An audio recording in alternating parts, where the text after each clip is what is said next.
بسم اللہ الرحمن الرحیم۔ ٹی جے سپیکس کے معزز ناظرین السلام علیکم۔ ناظرین محترم، آسٹریلیا اس دنیا کی خوبصورت ترین جگہوں میں سے ایک ہے۔ وہاں کی خوبصورت وادیاں، پانی اور جنگلی حیات کسی کو بھی اپنی طرف مائل کر سکتے ہیں۔ جہاں یہ زمین کا ایک خوبصورت ٹکڑا سمجھا جاتا ہے، وہاں کئی خونخوار جانوروں کا آسٹریلیا میں بسیرا بھی ہے، اور انہی جانوروں کی وجہ سے ہر سال کئی ہزار لوگ موت کے منہ میں چلے جاتے ہیں۔ اور ایسے ہی آسٹریلیا میں ایک ننھی بچی کی موت ہوئی جس نے پوری دنیا کا دماغ ہلا کر رکھ دیا۔ دوستو، ازاریہ نام کی چھوٹی سی بچی کا جنم 11 جولائی 1980 کو ہوا۔ بدقسمتی سے اس کی موت 17 اگست 1980 کو ہی ہو گئی۔ اس بچی کی موت کی اصل وجہ 32 سال تک ایک پہیلی بنی رہی۔ اس بچی کے والدین کا نام لنڈی اور مائیکل چیمبرلین ہے۔ اگست 2019 کو اس جوڑے نے سیر و تفریح کا پروگرام بنایا۔ ان کا پلان اولورو میں کیمپنگ کرنے کا تھا۔ اولورو کو آئرس سراغ کے نام سے بھی پکارتے ہیں، اور اس چٹان کو دنیا کی خوبصورت چٹانوں میں تصور کیا جاتا ہے۔ لنڈی اور مائیکل کا بھی یہاں رکنے کا پروگرام تھا۔ دوران سفر وہ راستے میں ایک جگہ رکے، گاڑی سے باہر نکلے، جبکہ چھوٹی بچی پیچھے والی سیٹ پر آرام سے سو رہی تھی۔ اس جوڑے کو اندازہ نہیں تھا کہ اب ان کے ساتھ کیا ہونے والا ہے۔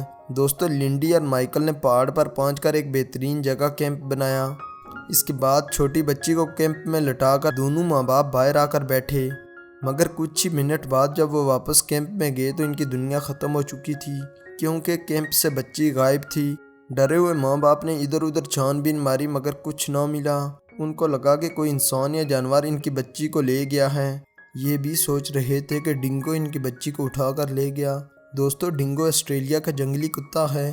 مائیکل نے فوراً پولیس کو کال کی اور سارے حادثے کے بارے میں بتایا۔ پولیس نے پورے علاقے کی چھان بین شروع کر دی، مگر بدقسمتی سے ان کو بچی کا کچھ سراغ نہ ملا۔ ان کے پاس تھے صرف ماں باپ اور ان کا بیان، اور ایک یہ بیان کہ کوئی ڈنگو ان کی بچی کو لے گیا ہے، مگر اس کا ثبوت بھی نہ تھا۔ وہیں پولیس کا خیال تھا کہ کسی نے ان کی بچی کو مار کر دفن کر دیا ہوگا۔ جبکہ کوئی ثبوت نہ ملا تو یہی مانا گیا کہ ڈنگو نے ہی بچی کو مارا ہے۔ لیکن کسی کیس کو بند کرنے کے لیے ثبوت چاہیے ہوتے ہیں، جبکہ ان کے پاس کوئی ثبوت نہ تھا، جس کی وجہ سے یہ کیس کھلا رہا۔ فورینزک ڈپارٹمنٹ نے جائے وقوع سے تمام ثبوت اور سیمپل اکٹھے کیے، اور ٹیم نے یہ نتیجہ اخذ کیا کہ بچی کی موت کسی تیز دھار آلے سے کی گئی۔ جبکہ یہ بات میڈیا اور عام لوگوں تک پہنچی تو ہر کوئی بچی کے ماں باپ کے خلاف کھڑا ہو گیا۔ یہ ماں باپ آسٹریلیا کے سب سے زیادہ نفرت کیے جانے والے ماں باپ بن گئے۔ وقت کے ساتھ ساتھ ان پر جوک، کارٹون اور افواہیں بھی بننے لگی۔ لوگ ان پر مختلف جملے کستے اور اپنے خیالات کے مطابق اس جوڑے کے خلاف آوازیں بلند کرتے، جبکہ پولیس کو ماں پر زیادہ شک شروع ہو گیا۔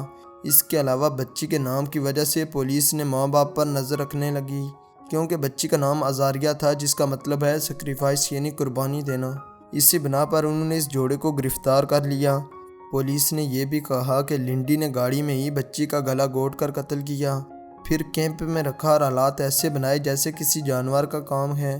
جبکہ لنڈی کا کہنا تھا کہ اس دن بچی نے اپنے جیمپ سوٹ پر چھوٹی سی جیکٹ بھی پہنی ہوئی تھی۔ پولیس کو جہاں چھوٹے موٹے ثبوت ملے، وہاں سے جیمپ سوٹ کے علاوہ کوئی کپڑا نہ ملا۔ اس پر ان کا شک مزید بڑھ گیا کہ لنڈی جھوٹ بول رہی ہے۔ اس طرح 24 اکتوبر 1982 کو عدالت نے لنڈی کو قاتل قرار دے کر عمر قید کی سزا سنا دی گئی، جبکہ مائیکل کو صرف سولوتکار کی وجہ سے 18 مہینے کی غیر ضمانتی سزا سنائی گئی۔ مگر دوستو، اس کیس کے 4 سال بعد ایک کوپیما کی اسی پہاڑ سے گرنے کی وجہ سے موت ہو گئی، اور پولیس کو لاش تلاش کرنے میں 8 دن لگ گئے۔ اسی تلاش کے دوران پولیس کو وہاں ایک چھوٹی جیکٹ بھی ملی، جبکہ لنڈی اور مائیکل کے وکیل کو ایسے کسی ثبوت کی پچھلے 4 سالوں سے تلاش تھی۔ یہ کیس اب نئے جج کے سامنے لایا گیا۔ جج نے 2 سال صرف یہ جاننے میں لگا دیے کہ یہ جیکٹ بچی کی تھی یا نہیں۔ اس طرح 15 ستمبر 1988 کو مائیکل اور لنڈی پر لگے سارے الزامات واپس لے لیے گئے۔ ان کو باعزت بری کیا گیا۔ جہاں کورٹ نے ان کو آزاد کر دیا، وہاں یہ کیس پوری طرح دنیا کے سامنے آ چکا تھا، اور سبھی لوگ یہ مانتے تھے کہ ماں باپ ہی بچی کے قاتل ہیں۔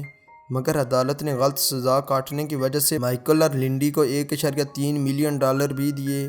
آخرکار 2012 کو اس کیس کی آخری سماعت ہوئی اور یہ مانا گیا کہ ڈنگو ہی بچی کا قاتل ہے۔ اس پر کئی کتابیں بھی لکھی گئی اور ساتھ ہی کئی فلمیں بھی بنیں۔ دوستو، اس جوڑے نے نہ صرف اپنی بچی کی موت کا غم برداشت کیا، بلکہ دنیا کے لگائے گئے الزامات کا بھی مقابلہ کیا۔ مگر یہ دبے ان کی زندگی میں کبھی ختم نہیں ہوں گے۔ آج بھی لوگ ان کو قاتل سمجھتے ہیں، مگر یہ حقیقت ماننی پڑے گی کہ ترقی یافتہ مہذب قوموں کی عدالت اپنے شہریوں کو انصاف ضرور دلاتی ہیں۔ تو دوستو، اگر آپ کو ہماری یہ ویڈیو اچھی لگی ہے تو اس کو لائک کریں، اپنے دوستوں کے ساتھ شیئر بھی کریں۔ حسب روایت نئے آنے والے ناظرین سے گزارش ہے کہ ہمارے اس چینل کو سبسکرائب کریں اور ساتھ گھنٹی کے نشان کو بھی دبائیں تاکہ ہر نئی آنے والی ویڈیو کا نوٹیفیکیشن تسلسل و تواتر کے ساتھ آپ تک پہنچتا رہے۔ تب تک فی امان اللہ۔